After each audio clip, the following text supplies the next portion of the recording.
Kasama natin ngayon si Ma'am Rhea Torres. Alamin natin itong minomonitor din po ng Pag-asa na papasok na sama ng panahon. Ma'am Rhea, good morning! Yes po, good morning po Sir Angel. Good morning po sa ating mga taga-subaybay. Sa magiging lagay po ng panahon sa ating bansa ngayong araw, sa ngayon po ay wala pa rin tayong binabantayan LPA o bagyo sa loob at labas ng ating Philippine Area of Responsibility. Ngunit asahan pa rin po natin yung mga weather systems ay magdudulot ng mga pag-ulan sa malaking bahagi po ng ating bansa ngayong araw. For now po, sa areas po ng Quezon, sa Marinduque, Oriental Mindoro at Bicol Region, asahan po natin yung mga pag-ulan dulot po ng epekto ng shear line, yung pagsasalubong ng malamig at mainit na hangin.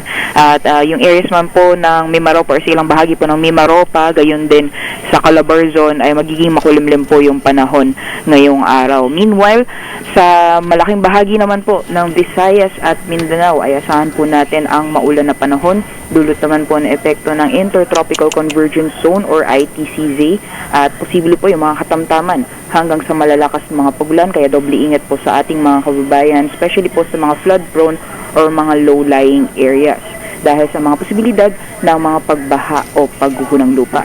Dito naman po sa may bahagi ng Luzon, patuloy na umiiral ang northeast monsoon o hanging amihan.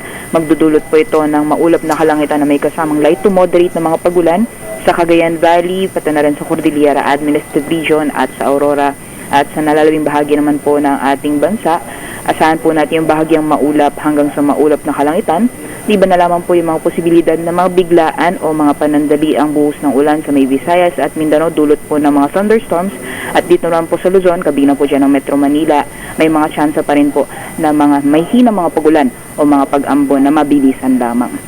Dito naman, sa kalagayan naman po ng ating karagatan, may gale warning po tayong nakataas or babala sa matataas ng mga pag-alon sa dagat baybayin po ng Northern Luzon, kaya delikado pong pumalaot, especially po sa ating mga kababayan na may mga maliit na sakyang pandagat, pati na rin po sa ating mga mamamayang mangingisda.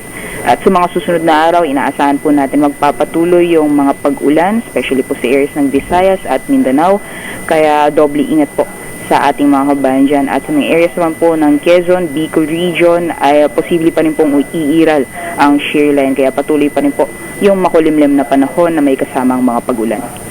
Alam po latest mula dito sa Pag-asa Weather Forecasting Center, Rhea Torres po. Magandang umaga, ingat po. Pero hindi naman ganun kalamig, Ma'am Rhea. Maulan pero hindi masyadong malamig. Dahil expected po natin na pag makulimlim po talaga yung panahon, tapos ilang araw po yan magiging malamig din po yung panahon, especially po sa areas, at especially po na medyo lumalakas po ulit yung amihan at apektado ang halos buong Luzon, kaya yung mga temperatura po natin over the next few days most likely bababa.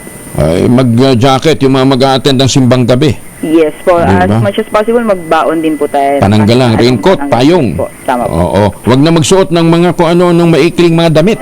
Madidistorbo niya lang yung mga magmimisa, ano ha? At baka malamig ang panahon. Kaya rin, ha? Baka kayo sikmurain o kaya ubuhin, ano ha? Mahirap na po magkasakit ngayon. Oo, lalong-lalo na. At ito nga pala, Ma'am Rhea, ha? Sa mga mag-a-attend ng Christmas party, mag-iingat daw po sila sa pagkain ng lechon, ha? Oo. Mag-iingat sila sa pagkain ng lechon kasi bawas ang budget ng PhilHealth. Merry Christmas, Ma'am Rhea. Ingat po kayo. Merry Christmas din po. Good morning po. Si Rhea Torres mula po sa Pag-asa.